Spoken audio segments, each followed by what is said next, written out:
Política. Vamos a hablar sobre la conquista de Tikal y cómo Teotihuacán, la ciudad de Teotihuacán, conquistó la ciudad de Tikal, que está a 1400 kilómetros de distancia. ¿Cómo le hizo? Acá puedes ver el trayecto que han seguido para llegar hasta ahí, hasta Tikal. Ahí lo puedes ver, ese es el trayecto que siguieron para poder conquistarlo. Entonces, sabemos que ya hemos hablado antes de esto, como los teotihuacanos llegan con un ejército, un general teotihuacano llega hasta Tikal y la conquista, y hay gente, la misma nobleza de la zona, que le abrió las puertas. Se deshacieron de su rey y entronizaron como rey al hijo del general teotihuacano. Y empezaron una nueva dinastía. Bueno, acá puedes ver este mapa, ¿no? Y aquí está la ciudad de Teotihuacán, para que veas esos alfileres chiquitos que hay al fondo de la pirámide, en la pirámide que está al fondo, son personas, para que te des una idea del tamaño de esa pirámide. Ahí puedes ver a las personas ahí, como palitos ahí caminando. Son enormes. Las- la- Esa pirámide es enorme, como puedes ver. Es enorme, es un cerro más. Justamente eso es lo que estaban haciendo, estaban imitando un cerro. Estaban construyendo un cerro porque era algo sagrado para ellos. Aquí puede ser esta pirámide, ¿no? La gente ahí, bastante gente ahí en la pirámide. Bueno, Teotihuacán, que es la ciudad que está haciendo acá, es considerada una de las ciudades mesoamericanas más importantes de todos los tiempos. Tuvo su auge entre el siglo III y VII después de Cristo. Más o menos años 200 a 600, ¿no? Más o mejor dicho, años 100 antes de Cristo a 650 después de Cristo fue el tiempo, el tiempo en el cual existió esta ciudad, Teotihuacán. Pero su auge fue más o menos por el año 300, por ahí. Sí, año 300, 200, ahí fue su auge. Un auge que apareció muy repentinamente, muy rápido. Bueno, ellos esparcieron su influencia del norte del país hasta Centroamérica. Sin embargo, poco se conoce sobre cómo fue que su poderío llegó tan lejos. Se conoce poco de eso. Tampoco se conoce mucho sobre su origen ni las causas de la caída de Teotihuacán en el siglo VII después de Cristo, más o menos años 650, por lo que se mantiene como uno de los enigmas. Se narra que los mexicas aztecas, cuando llegaron a esta región, encontraron la ciudad de Teotihuacán en ruinas.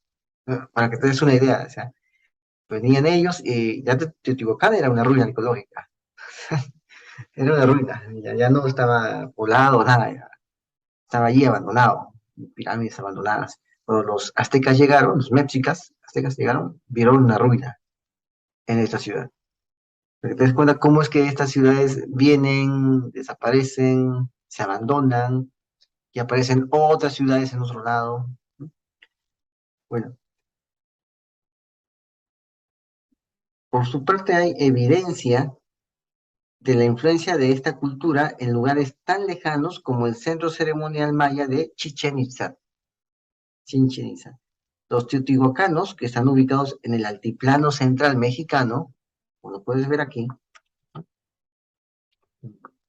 esos teotihuacanos conquistaron varias ciudades mayas. Aunque este hecho ya se conocía, hasta ahora era un misterio cómo lograron tomar la poderosa capital maya de Tikal o la fecha en que esto sucedió. O sea, cómo conquistaron estas ciudades mayas. Ellos bajaron hasta la selva a conquistar ciudades. Este era un imperio.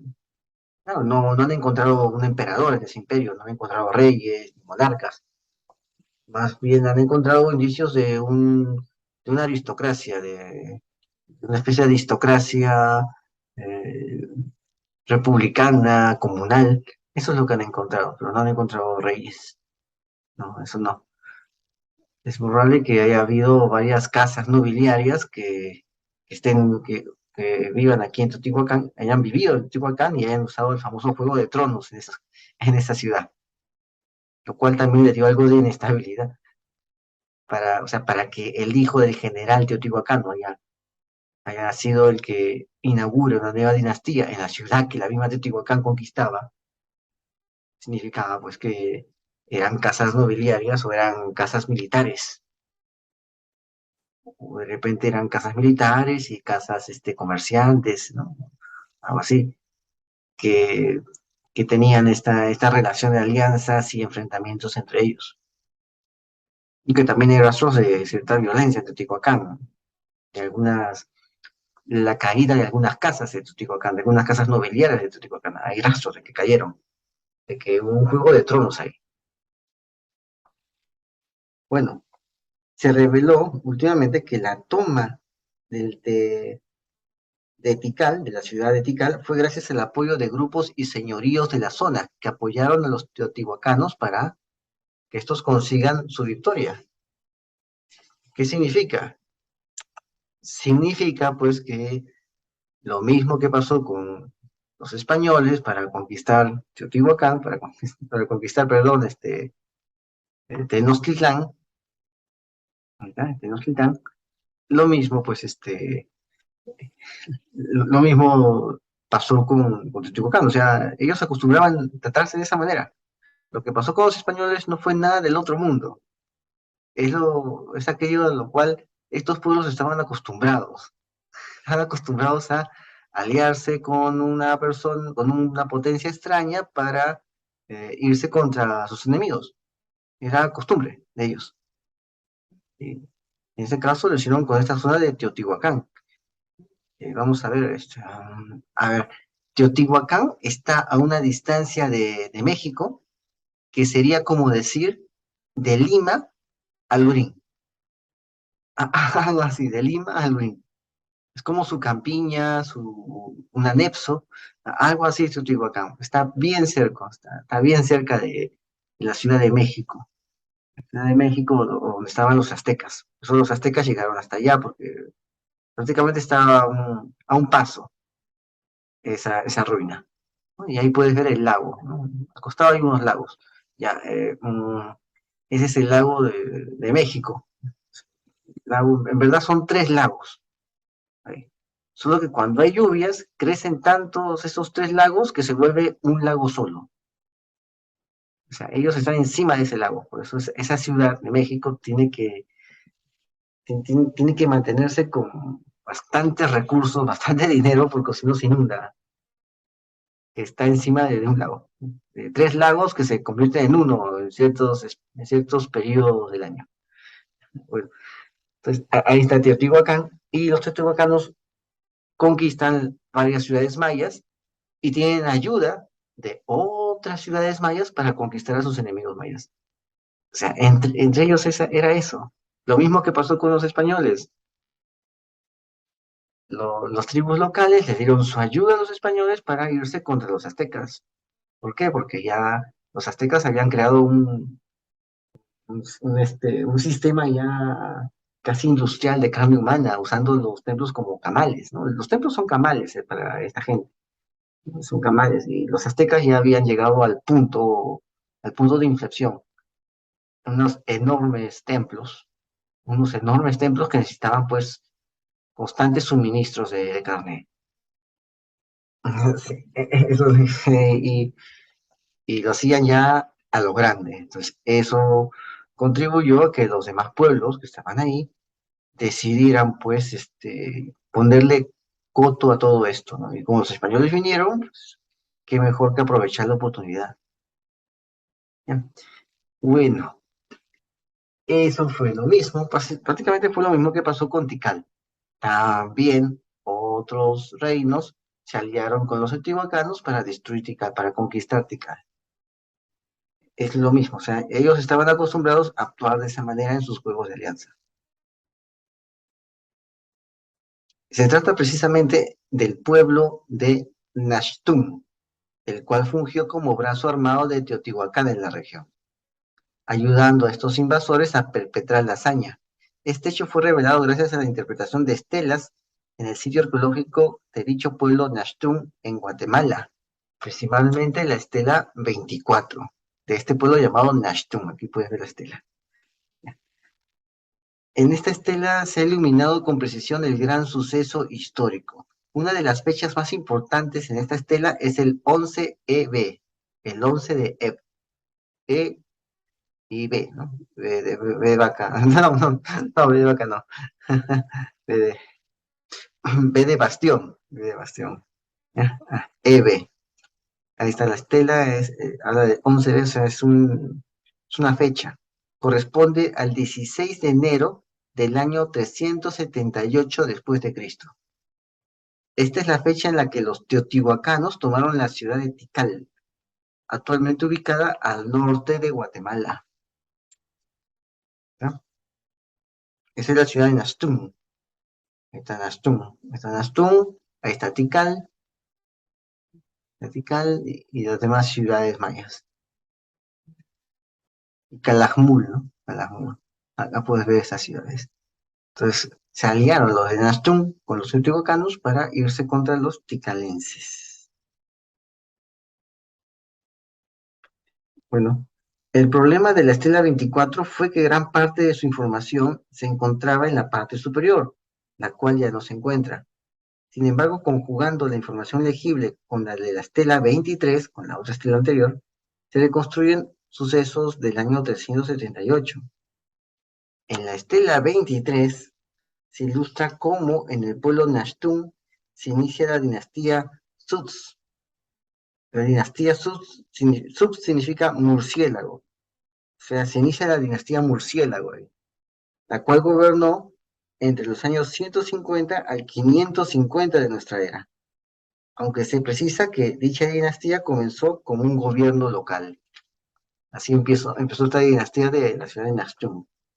Por su parte, la estela 24 indica también el inicio de la exploración de dicha dinastía, que es 14 años antes de la toma de Tikal. Es decir, en el año 363 después de Cristo, se inicia esa dinastía. Una vez que se instaura la dinastía murciélago en ese pueblo de Nashtum, pasan 14 años y ayudan a los teotihuacanos a tomar Tikal. Y ellos, estos señores de Nashtum, eran simplemente gobernadores locales que poco a poco comenzaron a ascender y tomaron ya y pudieron instaurar su propia dinastía. Bueno, hacia el año 378 se menciona que el gobierno de Nashtum ya es un señor sagrado.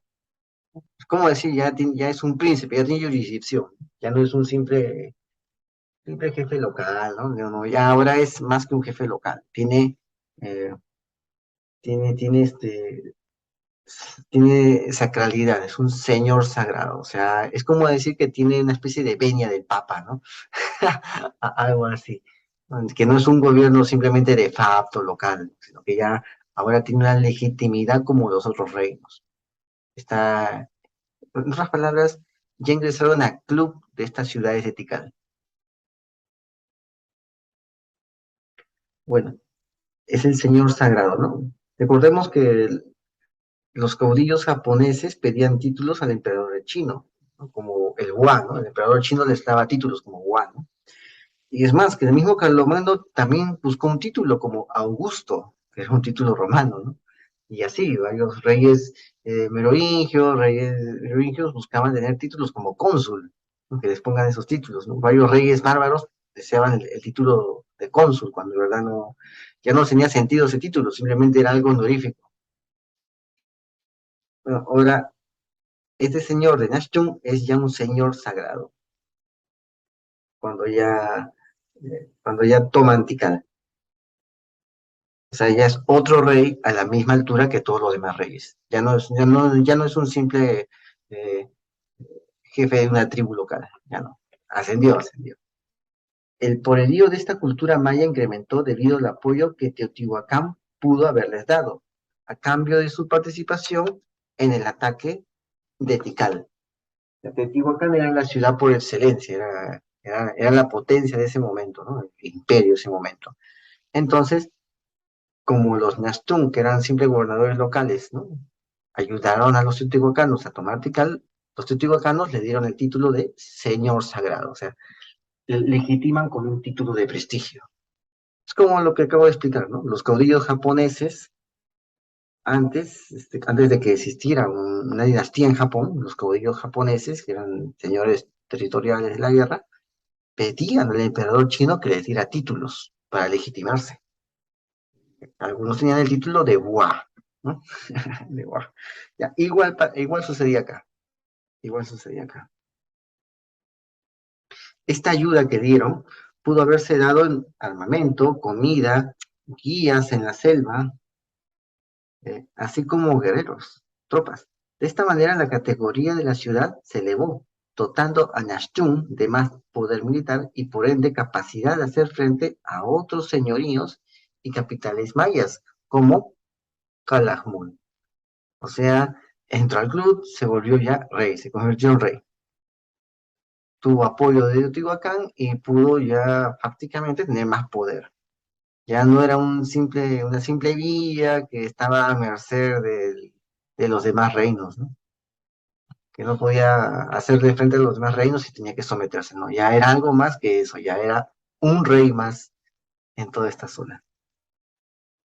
El jefe de tribu se volvió a rey de una ciudad maya. Eso fue lo que pasó.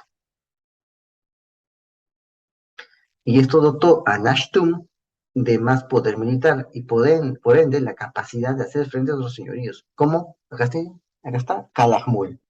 Calakmul. La influencia de Teotihuacán sobre Nashtum y otras ciudades de la región se refleja en la arquitectura.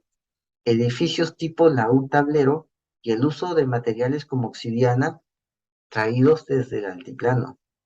Sin embargo, la caída de Teotihuacán, junto a conflictos internos y problemas climáticos, significó que sus ciudades satélites perecieran ante sí misma o sus enemigos. O sea, cuando cae Teotihuacán, pues más o menos estaban alegres todos, ¿no? Oh, cayó el gran imperio, cayó Babilonia, ¿no? Pero no, no es el comienzo de todo lo bueno, más bien todo lo contrario. Una vez que cae Teotihuacán, ya no existe un árbitro que ponga orden aquí, ya no existe. Y como no hay nadie que ponga orden, todo empieza a desordenarse una vez que cae Teotihuacán. Comienza a haber conflictos internos en cada ciudad, porque Teotihuacán ya no tenía como, ya no existía, ya no habría quien les proporcione tropas para terminar con los conflictos internos, ya no podían hacerlo con esa facilidad. También había problemas climáticos y las ciudades satélites pues perecieron ante sí mismas o perecieron ante sus enemigos o la gente de ahí abandonaba la ciudad porque aquí era fácil abandonar la ciudad. Mira toda esta selva. ¿Qué pasa cuando los gobernantes son más duros y no convencen? La gente rompe el pacto social y abandona la ciudad. Porque al final eso es la ciudad, es un pedazo de piedra en medio de la selva. Así que, ¿por qué como campesino voy a esforzarme en estos señores que se la están llevando todas, cuando yo solito puedo irme al fondo de la selva, abrir mi parcelita y vivir de eso, independientemente? Si ya no me conviene estar en esa ciudad. Entonces la gente abandonaba la ciudad. Cuando veía que el pacto social que había con las élites era demasiado, no era beneficioso, simplemente respondían abandonando la ciudad. No era exactamente pues un tipo de revolución francesa donde cortaban cabezas y todo eso. No había eso. Simplemente abandonaban. Y las élites tenían que ofrecer más para ver si se quedaban. Bueno, esos son los conflictos internos, pero también perecieron ante sus enemigos. Ya varias ciudades empezaron a pelearse entre sí, ya como te digo, un juego de tronos, todos se pelearon entre sí, y se debilitaron al final, como ya hablamos de Tikal, hemos hablado de la caída de Tikal aquí, al final Tikal pues desaparece. En el caso de Nashtum, las estelas y la evidencia de los materiales Apuntan que en el año 550 después de Cristo, la ciudad cayó ante Calakmul, gobernada por la dinastía Canul, quien conquistó una extensa región maya en los siglos venideros. Se estima que para el asedio de Tikal, los teotihuacanos caminaron 155 días, es decir, unos 5 meses caminando, porque no tenían como 8, no tenían nada de eso, caminando lo hacían, y demoraban 5 meses o 155 días, 5 meses, y fueron guiados y acompañados por tropas mayas. Ahí está. Así fue la caída, pues, de Tikal. Una vez que conquistan Tikal, establecen una nueva dinastía, ya lo expliqué, bajo el mando del hijo, del niño, que es el hijo del gobernante, del general teotihuacano que va a hacer la ejecución ahí, ¿no? Prácticamente lo mismo que le pasó a los españoles. Igualito. Los teotihuacanos recibieron de los lugareños el mismo trato que los españoles también recibieron de los lugareños unos siglos después. Es lo mismo. Así actúan allí en las zonas indígenas de esta época prehispánica. Así actúan, ¿no? Bueno, esto fue la Biblica. Suscríbete, comenta, comparte, hazlo viral y no te olvides, la verdad está a la vista. Saludos.